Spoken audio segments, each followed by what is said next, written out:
Halo teman-teman YouTube, jumpa lagi di Cahaya Abadi Channel. Pada kesempatan kali ini kita akan memberikan sedikit pengalaman ya mengenai tip mengecat mobil untuk pemula agar hasil lebih maksimal dan lebih meminimalisir kegagalan ya.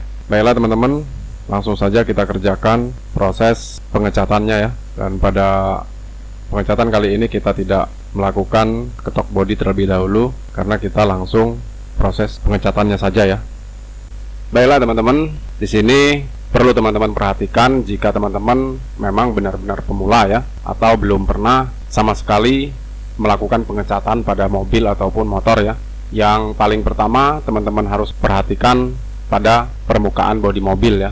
Yang dimaksud dengan memperhatikan permukaan bodi mobil yaitu pengerjaan sebelum kita melakukan pengecatan ya, atau saat proses pengerjaan pada dempul, epoksi dan pengamplasannya. Nah, di sini saya tidak menjelaskan mengenai proses pendempulannya, melainkan saya menjelaskan mengenai proses sebelum naik cat ya. Untuk naik cat kita harus membersihkan panel dengan maksimal mungkin ya. Seperti yang teman-teman lihat saat ini ya, kita sudah membersihkan panel pada permukaan media yang akan kita cat ya, dengan cara mengamplas permukaan media dengan secara merata dan bersih ya, tidak menyisakan bekas cat yang masih glossy ya. Mungkin teman-teman paham ya apa yang saya maksud ya. Seperti contoh, misal kita mengamplas hanya sekilas, itu tidak disarankan ya.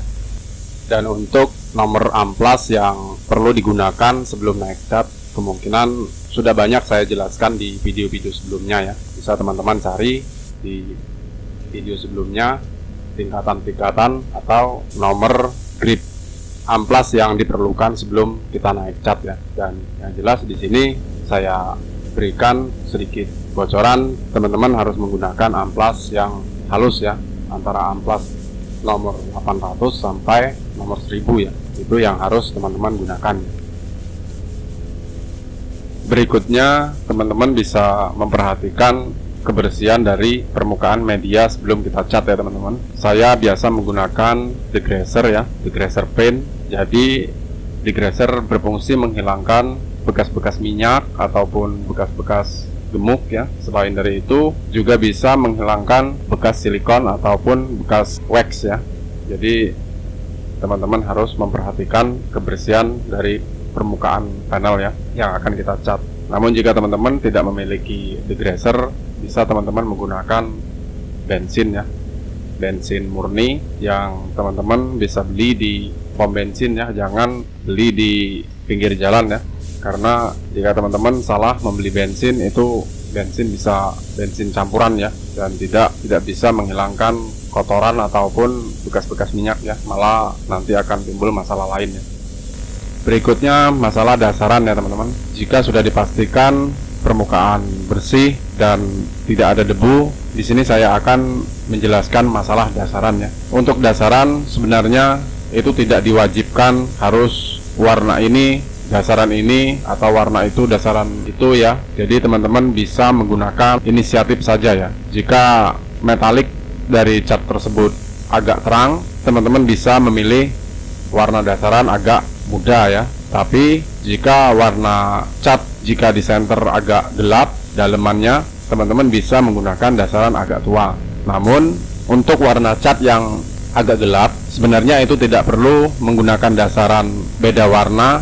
Itu juga tidak bermasalah ya teman-teman, tidak ada pengaruh. Bisa teman-teman menggunakan warna jadinya sebagai dasaran, ataupun warna yang agak mirip sebagai dasaran, itu juga bisa teman-teman gunakan ya. Karena tujuan dari dasaran hanya untuk menutupi warna dari epoksi ya, warna dari epoksi, serta kita untuk mengecek kembali ya, mengecek kembali permukaan setelah dicat ya. Itu artinya kita bisa mengontrol kembali bagaimana hasil pengamplasan jika setelah dicat.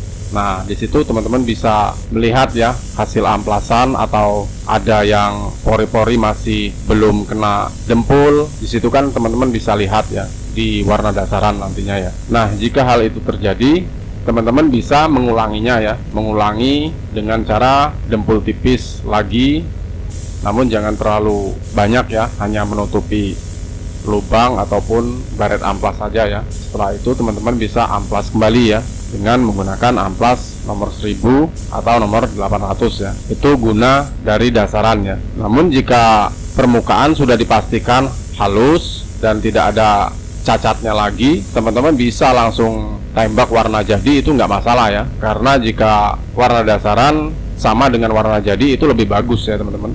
Jadi ditembak cat jadinya juga nggak masalah ya, asalkan cat jadinya banyak ya, cukup untuk menutupi warna dari epoksi tersebut ya. Namun kebanyakan orang salah ya, tidak menggunakan dasaran tapi cat jadinya kurang ya, kurang nutup. Jadi sewaktu kita clear maka bayangan epoksinya masih terlihat ya. Nah, itu kesalahan dari teknis pengaplikasiannya ya. Sebaiknya kita menggunakan dasaran warna mirip sehingga warna epoksi tertutup dengan sempurna ya, dan tidak perlu menggunakan cat jadi terlalu banyak, cat sudah menutup dengan baik ya. Nah, itu yang disebut dasaran ya. Karena banyak teman-teman juga yang japri ya, menanyakan warna ini dasarannya apa, warna itu dasarannya apa ya. Hanya patokan saja ya. Jika teman-teman memang masih pemula, sebenarnya tidak jadi pedoman juga untuk dasarannya.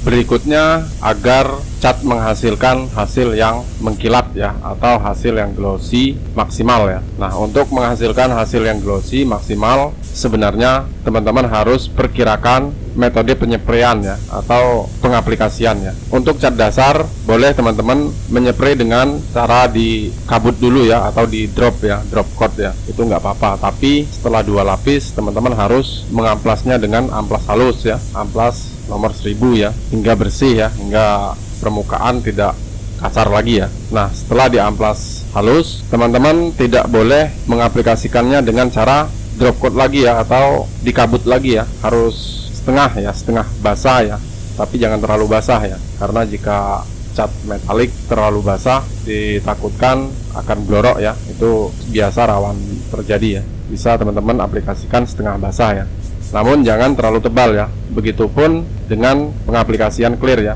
tidak tebal tetapi basah ya. Itu metode yang harus kita terapkan ya. Tidak terlalu tebal tapi harus basah ya. Karena jika terlalu tebal, lapis pertama atau lapis yang terdahulu itu belum sempat kering maksimal, lalu kita timpa lagi dengan lapis berikutnya ya.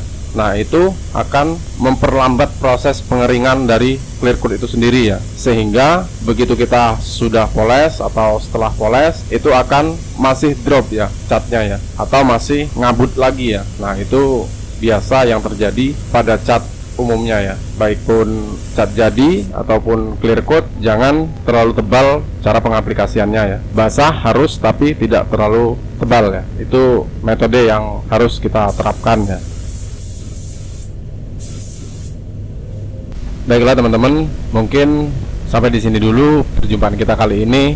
Memang masih banyak yang harus saya jelaskan ya, tetapi kemungkinan akan saya jelaskan di lain video juga ya, karena akan saya buatkan bagian-bagian dari judul video ini mengenai tip untuk belajar ngecat bagi pemula ya, sehingga tidak terlalu banyak yang harus kita pelajari terlebih dahulu. Untuk itu saya potong video ini dengan beberapa bagian nantinya ya. Baiklah teman-teman, sampai di sini dulu perjumpaan kita kali ini. Sampai jumpa lagi di video-video kami berikutnya. Jangan lupa dukungannya ya. Seperti biasa, like, share, komen, dan subscribe. Dan assalamualaikum warahmatullahi wabarakatuh.